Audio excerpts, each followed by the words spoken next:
पुणे सोलापूर महामार्गावर अरणगावच्या उड्डाणपुलाजवळ भरधाव दुचाकीची दिशादर्शक बोर्डाला जोरदार धडक, एक पुरुष गंभीर जखमी। याच्याबद्दल सविस्तर माहिती अशी की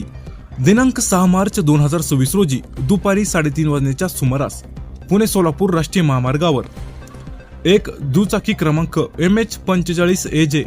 5478 वरून एक पुरुष अकलूज येथून माळा येथे जात असताना अरणगावाच्या उड्डाणपुलाजवळ जेथे सर्व्हिस रस्ता सुरू होतो त्या ठिकाणी लावलेल्या एका दिशादर्शक बोर्डाला समोरून जोरदार धडक दिल्यामुळे झालेल्या अपघातात दुचाकी स्वाराच्या डोक्याला, तोंडाला, हाताला जबर मार लागून तो गंभीर जखमी झाला असून सदर अपघातामध्ये गंभीर जखमी झालेल्या पुरुषाला वरवडे टोलनाका येथील रुग्णवाहिकेमधून डॉक्टर गोरखनाथ लोंढे यांनी, रुग्णवाहिका चालक बंडू गायकवाड यांनी वरवडे टोलनाका येथील गस्ती पथकाच्या मदतीने